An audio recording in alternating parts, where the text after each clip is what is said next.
ಜಗತ್ತಿನ ಅತ್ಯಂತ ಪ್ರಭಾವಶಾಲಿ ದೇಶವಾಗಿರುವ ಅಮೆರಿಕ ಸರ್ಕಾರ ಒಂದ್ ಕಡೆ ಒಂದು ಸೂಪರ್ ಪವರ್ ಎಐ ಕಂಪನಿಯನ್ನ ಬ್ಯಾನ್ ಮಾಡೋಕೆ ಕೋರ್ಟ್ ಮೆಟ್ಟಿಲೇರುತ್ತೆ. ಆದ್ರೆ ಅದೇ ಸರ್ಕಾರದ ಸೈಬರ್ ಸೆಕ್ಯೂರಿಟಿ ಏಜೆನ್ಸಿ ತನ್ನ ಅತ್ಯಂತ ರಹಸ್ಯವಾದ ಸಾಫ್ಟ್ವೇರ್ ಮತ್ತು ವೆಬ್ಸೈಟ್ ಗಳನ್ನ ಹ್ಯಾಕರ್ಸ್ ಮತ್ತು ವಿದೇಶಿ ಸ್ಪೈಗಳಿಂದ ರಕ್ಷಣೆ ಮಾಡೋಕೆ ಅದೇ ಕಂಪನಿಯ ಮೀಥೋಸ್ ಅನ್ನ ಅಡ್ವಾನ್ಸ್ಡ್ ಎಐ ಮಾಡೆಲ್ ತನ್ನ ಸದ್ದಿಲ್ಲದೆ ಬಳಸ್ತಾ ಇದೆ. ಎಸ್, ನೀವು ಕೇಳ್ತಾ ಇರೋದು 100% ನಿಜ. ಒಂದೆಡೆ ವೈಟ್ ಹೌಸ್ ಮತ್ತು ಪೆಂಟಗನ್ ಈ ಎಐ ಕಂಪನಿ ಜೊತೆ ಜಗಳ ಆಡ್ತಾ ಇದ್ರೆ, ಇನ್ನೊಂದೆಡೆ ಅದೇ ಎಐ ಅನ್ನ ತನ್ನ ಪ್ರಮುಖ ಕೆಲಸಗಳಿಗೆ ಬಳಸ್ತಾ ಇದೆ. ಇಷ್ಟೇ ಅಲ್ಲ ಫ್ರೆಂಡ್ಸ್, ಜುಲೈ 6ರಂದು ಇದೇ ಕಂಪನಿ ಅಂದರೆ ಆಂಥ್ರೋಪಿಕ್ ಒಂದು ಶಾಕಿಂಗ್ ರಿಸರ್ಚ್ ಪೇಪರ್ ರಿಲೀಸ್ ಮಾಡಿದೆ. ಅದರಲ್ಲಿ ಏನಿದೆ ಗೊತ್ತಾ? ಇವರ ಜನಪ್ರಿಯ ಎಐ ಮಾಡೆಲ್ ಕ್ಲಾಡ್ ತನ್ನ ತಲೆಯಲ್ಲಿ ನಮಗೆ ಯಾರಿಗೂ ಕಾಣದ ಹಾಗೆ ಸದ್ದಿಲ್ಲದೆ ಆಲೋಚನೆ ಮಾಡ್ತಾ ಇದೆ. ಅದಕ್ಕೆ ಇವರು ಜೆ ಸ್ಪೇಸ್ ಅಂತ ಹೆಸರಿಟ್ಟಿದ್ದಾರೆ. ಹಾಗಾದ್ರೆ ಏನಿದು ಅಮೆರಿಕ ಸರ್ಕಾರದ ಡಬಲ್ ಗೇಮ್? ಈ ಮೀಥೋಸ್ ಎಐ ಮತ್ತು ಕ್ಲೌಡ್ ನ ಗುಪ್ತ ಮನಸ್ಸು ಜೆ ಸ್ಪೇಸ್ ರಹಸ್ಯ ಏನು? ಬನ್ನಿ ಇವತ್ತಿನ ಈ ಇಂಟ್ರೆಸ್ಟಿಂಗ್ ವಿಡಿಯೋದಲ್ಲಿ ಕಂಪ್ಲೀಟ್ ಆಗಿ ಡಿಸ್ಕಸ್ ಮಾಡೋಣ. ಮೀಥೋಸ್ ಎಐ ಮೇಲೆ ಅಮೆರಿಕಕ್ಕೆ ಸಿಟ್ಟು, ಸಿಐಎಸ್ಎ ನ ಹ್ಯಾಕಿಂಗ್ ಆಡಿಟ್ ಗುಟ್ಟು ರಟ್ಟು. ಮೊದಲು ನಾವು ಈ ಮೀಥೋಸ್ ಅಂದ್ರೆ ಏನು ಮತ್ತು ಅಮೆರಿಕದ ಪ್ರಮುಖ ಸಂಸ್ಥೆಯಾದ ಸಿಐಎಸ್ಎ ಇದನ್ನ ಯಾಕೆ ಬಳಸ್ತಾ ಇದೆ ಅನ್ನೋದನ್ನ ಕ್ಲಿಯರ್ ಆಗಿ ತಿಳ್ಕೊಳ್ಳೋಣ. ಈಗಾಗಲೇ ನಾವು ಆಂಥ್ರೋಪಿಕ್ ನ ಮೀಥೋಸ್ ಮಾಡೆಲ್ ಬಗ್ಗೆ ಸಾಕಷ್ಟು ವಿಡಿಯೋಗಳನ್ನು ಮಾಡಿದ್ದೇವೆ. ಅವುಗಳನ್ನ ನೀವು ಫಾಲೋ ಮಾಡಿದರೆ ಮೀಥೋಸ್ ಬಗ್ಗೆ ನಿಮಗೆ ಗೊತ್ತಿರುತ್ತೆ. ಅಮೆರಿಕದ cyber security and infrastructure security agency ಇಡೀ ದೇಶದ ಡಿಜಿಟಲ್ ಸುರಕ್ಷತೆಯನ್ನ ನೋಡಿಕೊಳ್ಳುವ ಅತ್ಯಂತ ಪ್ರಮುಖ ಸಂಸ್ಥೆ.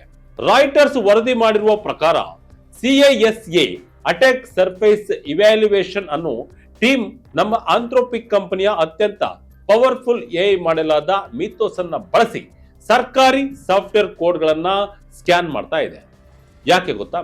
ಹ್ಯಾಕರ್ಸ್ ಅಥವಾ ಚೀನಾ, ರಷ್ಯಾದಂತಹ ವಿದೇಶಿ ಸ್ಪೈಗಳು ಅಮೆರಿಕದ ಸಿಸ್ಟಮ್ ಒಳಗೆ ನುಗ್ಗೋಕೆ ಯಾವುದೇ ಸಣ್ಣ ಬಗ್ ಅಥವಾ ದೋಷಗಳನ್ನ ಬಿಟ್ಟಿರಬಾರದು ಅನ್ನೋದು ಇವರ ಪ್ಲಾನ್. ಆದ್ರೆ ಇಲ್ಲಿರುವ ಅಸಲಿ ಇಂಟ್ರೆಸ್ಟಿಂಗ್ ವಿಷಯ ಅಂದ್ರೆ, ಈ ಸ್ಕ್ಯಾನಿಂಗ್ ನಿಂದ ಈಗಾಗಲೇ ಸಾವಿರಾರು ಸಣ್ಣ ಪುಟ್ಟ ಸಾಫ್ಟ್ವೇರ್ ತಪ್ಪುಗಳನ್ನ ಅಂದ್ರೆ ವಲ್ನರಬಿಲಿಟಿಗಳನ್ನ ಮೀಥೋಸ್ ಪತ್ತೆ ಹಚ್ಚಿದೆ. ಆದ್ರೆ ಅವು ಎಷ್ಟು ಡೇಂಜರಸ್ ಅನ್ನೋದನ್ನ ಮಾತ್ರ ಇನ್ನು ಸೀಕ್ರೆಟ್ ಆಗಿ ಇಡಲಾಗಿದೆ. ಮೀಥೋಸ್ ಎಷ್ಟು ಪವರ್ಫುಲ್ ಅಂದ್ರೆ, ಕಂಪ್ಯೂಟರ್ ನೆಟ್ವರ್ಕ್ ಗಳಲ್ಲಿ ಯಾರಿಗೂ ಕಾಣದ ರಹಸ್ಯ ದೋಷಗಳನ್ನ ಇದು ಕ್ಷಣಾರ್ಧದಲ್ಲಿ ಕಂಡುಹಿಡಿಯುತ್ತೆ. ಇದೇ ಕಾರಣಕ್ಕೆ ಆಂಥ್ರೋಪಿಕ್ ಸಂಸ್ಥೆ ಇದನ್ನ ಬೇಗ ಪಬ್ಲಿಕ್ ಆಗಿ ರಿಲೀಸ್ ಮಾಡಿರಲಿಲ್ಲ. ಯಾಕೆಂದ್ರೆ ಇದು ಹ್ಯಾಕರ್ಸ್ ಕೈಗೆ ಸಿಕ್ಕರೆ ದೊಡ್ಡ ಸೈಬರ್ ಅನಾಹುತ ಸೃಷ್ಟಿಯಾಗಬಹುದು ಅನ್ನೋ ಭಯ ಅವರಿಗಿತ್ತು. ಅದಕ್ಕೆ ಮೊದಲು ಕೇವಲ ಬ್ಯಾಂಕ್ಗಳು ಮತ್ತು ದೊಡ್ಡ ಟೆಕ್ ಕಂಪನಿಗಳಿಗೆ ಮಾತ್ರ ಲಿಮಿಟೆಡ್ ಆಗಿ ಕೊಟ್ಟಿದ್ರು. ಪೆಂಟಗನ್ ಜೊತೆ ಆಂಥ್ರೋಪಿಕ್ ಜಗಳ, ಆನ್ ಸೀಲ್ಡ್ ಇಮೇಲ್ಸ್ ಕತೆ ಏನು? ಆದರೆ ಮೀಥೋಸ್ ಎಐ ಮಾಡೆಲ್ ಅನ್ನ ರಿಲೀಸ್ ಮಾಡಿರುವ ಕಂಪನಿ ಜೊತೆ ಟ್ರಂಪ್ ಸರ್ಕಾರ ದಿನ ಜಗಳ ಆಡ್ತಾ ಇದೆ. ತಮಗೆ ಇಷ್ಟೆಲ್ಲ ಸಪೋರ್ಟ್ ಮಾಡ್ತಿರುವ ಈ ಕಂಪನಿ ಜೊತೆ ಅಮೆರಿಕ ಸರ್ಕಾರಕ್ಕೆ ಯಾಕೆ ಅಷ್ಟೊಂದು ಕೋಪ ಅಂತೀರಾ? ಎಸ್, ಇಲ್ಲೇ ಇರೋದು ನೋಡಿ ಅಸಲಿ ಟ್ವಿಸ್ಟ್. ಆಂಥ್ರೋಪಿಕ್ ಕಂಪನಿಗೂ ಮತ್ತು ಅಮೆರಿಕದ ಪೆಂಟಗನ್ ಅಂದ್ರೆ ಡಿಪಾರ್ಟ್ಮೆಂಟ್ ಆಫ್ ಡಿಫೆನ್ಸ್ಗೂ ದೊಡ್ಡ ಜಗಳ ನಡೀತಾ ಇದೆ. ಇತ್ತೀಚೆಗೆ ಅನ್ಸೀಲ್ ಆದ ಕೋರ್ಟ್ ಡಾಕ್ಯುಮೆಂಟ್ಸ್ ಮತ್ತು ಇಮೇಲ್ಗಳ ಪ್ರಕಾರ ಈ ವರ್ಷದ ಜನವರಿ ಮತ್ತು ಫೆಬ್ರವರಿ ತಿಂಗಳಲ್ಲಿ ಆಂಥ್ರೋಪಿಕ್ ಸಿಇಒ ದಾರಿಯೋ ಅಮೋಡೆ ಮತ್ತು ಪೆಂಟಗನ್ನ ಅಂಡರ್ ಸೆಕ್ರೆಟರಿ ಎಮಿಲ್ ಮೈಕಲ್ ನಡುವೆ ಸಖತ್ ಇಮೇಲ್ ವಾರ್ ನಡೆದಿದೆ. ಸುಮಾರು $200 ಮಿಲಿಯನ್ ವ್ಯಾಲ್ಯೂನ ಒಪ್ಪಂದ ಇದಾಗಿದೆ.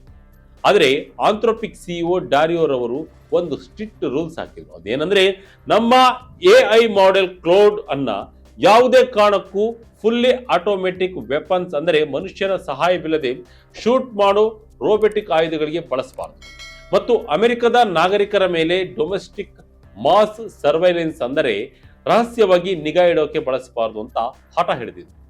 ಆದರೆ ಪೆಂಟಗನ್ ಮತ್ತು ಡೊನಾಲ್ಡ್ ಟ್ರಂಪ್ ಆಡಳಿತಕ್ಕೆ ಇದು ಇಷ್ಟ ಇರಲಿಲ್ಲ. ಅವರು ಯಾವುದೇ ಕಾನೂನಾತ್ಮಕ ಬಳಕೆಗೆ ನಮಗೆ ಫುಲ್ ಫ್ರೀಡಮ್ ಬೇಕು ಅಂತ ಡಿಮ್ಯಾಂಡ್ ಮಾಡಿದರು. ಆಂಥ್ರೋಪಿಕ್ ಒಪ್ಪದಿದ್ದಾಗ ಫೆಬ್ರವರಿ ತಿಂಗಳಲ್ಲಿ ಇಡೀ ಡಿಫೆನ್ಸ್ ಸಪ್ಲೈ ಚೈನ್ ನಿಂದಲೇ ಆಂಥ್ರೋಪಿಕ್ ಕಂಪನಿಯನ್ನ ಬ್ಯಾನ್ ಮಾಡಿದ್ದಾರೆ. ಅದಕ್ಕೆ ಸಪ್ಲೈ ಚೈನ್ ರಿಸ್ಕ್ ಅಂತ ಲೇಬಲ್ ಹಾಕಿದ್ರು. ಆದರೆ ಮಾರ್ಚ್ ತಿಂಗಳಲ್ಲಿ ಕೋರ್ಟ್ ಈ ಬ್ಯಾನ್ ಅನ್ನ ಹೋಲ್ಡ್ ನಲ್ಲಿಟ್ಟು ಆಂಥ್ರೋಪಿಕ್ಗೆ ರಿಲೀಫ್ ನೀಡಿತು.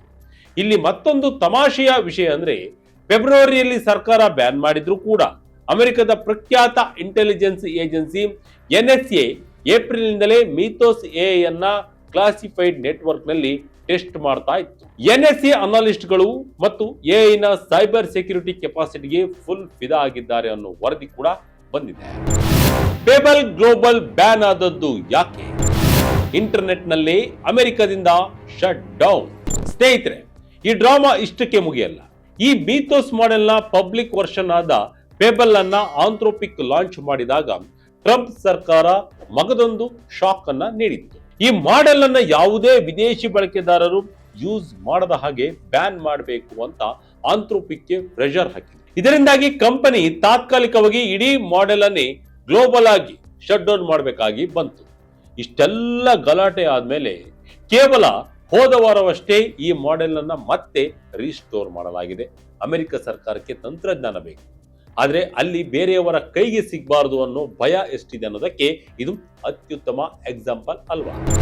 ಕ್ಲಾಡ್ ನ ರಹಸ್ಯ ಮೈಂಡ್ ಜೆ ಸ್ಪೇಸ್ ರಿಲೀಸ್ ಆಗಿದೆ ಅದ್ಭುತ ರಿಸರ್ಚ್.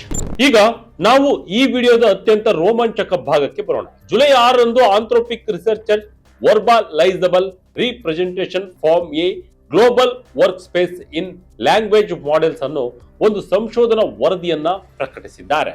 ಇದರಲ್ಲಿ ಜಗತ್ತೇ ಬೆಚ್ಚಿ ಬೀಳುವಂತಹ ಒಂದು ರಹಸ್ಯವನ್ನ ಬಯಲು ಮಾಡಿದ್ದಾರೆ. ಅದೇನಂದ್ರೆ ಅದೇ J space.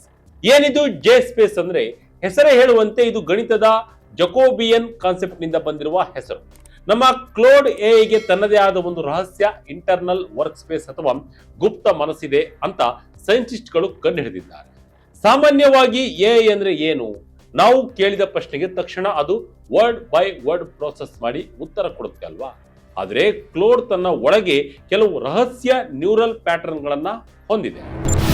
J space work ಆಗೋದು ಹೇಗೆ ಗೊತ್ತಾ?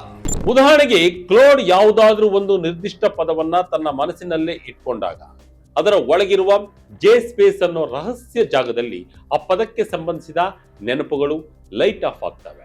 ಇದು ನಾವು ಸಾಧಾರಣವಾಗಿ ನೋಡೋ ಚೈನ್ ಆಫ್ ಥಾಟ್ ತರ ಅಲ್ಲ. ಚೈನ್ ಆಫ್ ಥಾಟ್ ನಲ್ಲಿ ಎಐ ಪ್ರತಿಯೊಂದು ಸ್ಟೆಪ್ ಅನ್ನ ಬರೆದು ತೋರಿಸುತ್ತೆ. ಆದ್ರೆ ಜೆ ಸ್ಪೇಸ್ ನಲ್ಲಿ ಎಐ ಸದ್ದಿಲ್ಲದೆ ಯಾವುದೇ ಪದಗಳನ್ನ ಹೊರಗೆ ತೋರಿಸದೆ ತನ್ನ ನ್ಯೂರಲ್ ಆಕ್ಟಿವೇಶನ್ ಮೂಲಕವೇ ಆಲೋಚನೆ ಮಾಡುತ್ತೆ. ನೀವು ಕ್ಲೌಡ್ ಹತ್ತಿರ ನಿಮ್ಮ ಜೆ ಸ್ಪೇಸ್ ನಲ್ಲಿ ಏನೋ ಯೋಚನೆ ಮಾಡ್ತಿದ್ದೀರಾ ಅಂತ ಕೇಳಿದ್ರೆ ಅದು ನಿಮಗೆ ಉತ್ತರ ಕೊಡುತ್ತೆ. ಇಷ್ಟೇ ಅಲ್ಲ, ನೀವು ಹೇಳಿದ್ರೆ ಆ ನ್ಯೂರಲ್ ಆಕ್ಟಿವೇಶನ್ಸ್ ಅನ್ನ ಅದು ಕಂಟ್ರೋಲ್ ಕೂಡ ಮಾಡುತ್ತೆ. ಉದಾಹರಣೆಗೆ, ಒಮ್ಮೆ ಅದರ ಜೆ ಸ್ಪೇಸ್ ನಲ್ಲಿ ಫ್ರಾನ್ಸ್ ಅನ್ನೋ ಪದ ಆಕ್ಟಿವೇಟ್ ಆದ್ರೆ ಅದು ಫ್ರಾನ್ಸ್ ನ ರಾಜಧಾನಿ ಯಾವುದು, ಕರೆನ್ಸಿ ಯಾವುದು ಅನ್ನೋದೆಲ್ಲ ತುಂಬಾ ಫ್ಲೆಕ್ಸಿಬಲ್ ಆಗಿ ಯೋಚನೆ ಮಾಡೋಕೆ ಶುರು ಮಾಡುತ್ತೆ. ವಿಜ್ಞಾನಿಗಳೊಂದು ಎಕ್ಸ್ಪೆರಿಮೆಂಟ್ ಕೂಡ ಮಾಡಿದ್ದಾರೆ. ಈ ಕ್ಲಾಡ್ ಎಐ ನ ಜೆ ಸ್ಪೇಸ್ ಅನ್ನ ಬ್ಲಾಕ್ ಮಾಡಿ ನೋಡಿದ್ದಾರೆ. ಆಗ ಏನಾಯ್ತು ಗೊತ್ತಾ? ಕ್ಲಾಡೆಡ್ ಮಾಮೂಲಿ ತರನೇ ಮಾತನಾಡಿತ್ತು, ಗ್ರಾಮರ್ ಚೆನ್ನಾಗಿ ಬಳಕೆ ಆಯಿತು, ಆದರೆ ಅದರ ಹೈಯರ್ ಆರ್ಡರ್ ಯೋಜನಾ ಶಕ್ತಿ ಅಂದರೆ ಕ್ರಿಯೇಟಿವಿಟಿ ಆಗಿ ಆಲೋಚನೆ ಮಾಡುವ ಶಕ್ತಿ ಕಂಪ್ಲೀಟ್ ಆಗಿ ಹೊರಟು ಹೋಯಿತು. ಅಂದರೆ ಈ ಜೆ ಸ್ಪೇಸ್ ಇರೋದ್ರಿಂದಲೇ ಕ್ಲಾಡ್ ಇಷ್ಟೊಂದು ಬುದ್ಧಿವಂತನಾಗಿದೆ ಅನ್ನೋದಕ್ಕೆ ಆಂಥ್ರೋಪಿಕ್ ಹೇಳ್ತಾ ಇದೆ. ಕ್ಲಾಡ್ಗೆ ಪ್ರಾಣ ಇದೆಯಾ, ಭಾವನೆ ಇದೆಯಾ? ಇಷ್ಟೆಲ್ಲ ಕೇಳಿದ್ಮೇಲೆ ನಿಮಗೆ ಒಂದು ಪ್ರಶ್ನೆ ಕಾಡಬಹುದು. ಹಾಗಾದ್ರೆ ಕ್ಲಾಡ್ ಎಗೆ ಮನುಷ್ಯರ ತರ ಪ್ರಾಣ ಇದೆಯಾ, ಅದಕ್ಕೆ ಭಾವನೆಗಳಿವೆಯಾ ಎಂಬ ಪ್ರಶ್ನೆ ನಿಮಗೆ ಬಂದಿರಬಹುದು. ಇದಕ್ಕೆ ಆಂಥ್ರೋಪಿಕ್ ರಿಸರ್ಚರ್ ತುಂಬಾ ಜಾಣತನದ ಉತ್ತರವನ್ನು ಕೊಟ್ಟಿದ್ದಾರೆ. ಮಾನವ ಮೆದುಳಿನ ಸಿದ್ಧಾಂತವಾದ ಗ್ಲೋಬಲ್ ವರ್ಕ್ ಸ್ಪೇಸ್ ಥಿಯರಿಯಿಂದ ಇನ್ಸ್ಪೈರ್ ಆಗಿ ಈ ರಿಸರ್ಚ್ ಮಾಡಲಾಗಿದೆ. ವಿಜ್ಞಾನಿಗಳು ಜಕೋಬಿಯನ್ ಲೆನ್ಸ್ ಅನ್ನ ಟೆಕ್ನಾಲಜಿಯನ್ನ ಬಳಸಿ ಕ್ಲೌಡ್ ಬ್ರೈನ್ ನ ವಿವಿಧ ಪದರಗಳನ್ನ ಸೂಕ್ಷ್ಮವಾಗಿ ಗಮನಿಸಿದಾಗ ಈ ರಹಸ್ಯ ಥಾಟ್ಸ್ ಪತ್ತೆಯಾಗಿದೆ. ಆಂಥ್ರೋಪಿಕ್ ಹೇಳುವ ಪ್ರಕಾರ ಕ್ಲೌಡ್ಗೆ ಮಾನವರಂತೆ ಫೀಲಿಂಗ್ಸ್ ಅಥವಾ ಪ್ರಾಣ ಇಲ್ಲದಿರಬಹುದು, ಆದರೆ ಅದರ ನ್ಯೂರಲ್ ಆಕ್ಟಿವಿಟಿಗಳು ಆಕ್ಸೆಸ್ ಕಾನ್ಶಿಯಸ್ ಆಗಿವೆ. ಅಂದರೆ ಒಂದು ಆಲೋಚನೆ ನಿಮ್ಮ ತಲೆಯಲ್ಲಿ ಬಂದ್ರೆ ಅದನ್ನ ನೀವು ಬೇರೆಯವರಿಗೆ ಹೇಳಬಹುದು, ಅದರ ಜೊತೆ ರೀಸನಿಂಗ್ ಮಾಡಬಹುದು. ಕ್ಲಾಡ್ ಕೂಡ ಇದನ್ನೇ ಮಾಡ್ತಾ ಇದೆ. ಇದು ನಿಜವಾದ ಪ್ರಜ್ಞಾ ವ್ಯವಸ್ಥೆ ಅಲ್ವಾ ಅನ್ನೋದು ಇನ್ನೂ ದೊಡ್ಡ ಫಿಲಾಸಫಿಕಲ್ ಪ್ರಶ್ನೆಯಾಗಿದೆ. ಆದರೆ ಕ್ಲಾಡ್ ಒಳಗಡೆ ನಮಗೆ ಕಾಣದ ಒಂದು ಪ್ರತ್ಯೇಕ ಜಗತ್ತಿದೆ ಅನ್ನೋದೊಂದು ಸುಳ್ಳಲ್ಲ.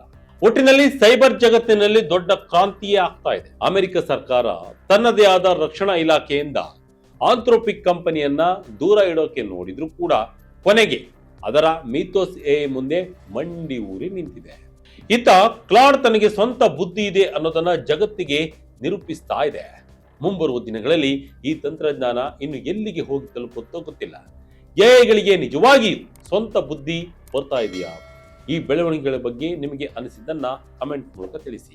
ಇದಾಗಿತ್ತು ಈ ಕ್ಷಣದ ಇಂಟ್ರೆಸ್ಟಿಂಗ್ ಸ್ಟೋರಿ. ಇದೇ ರೀತಿಯ ಸ್ಟೋರಿಗಳಿಗಾಗಿ Vijaya Karnataka website, YouTube page, Facebook page follow ಮಾಡ್ತಾ ಇರಿ. ಧನ್ಯವಾದಗಳು.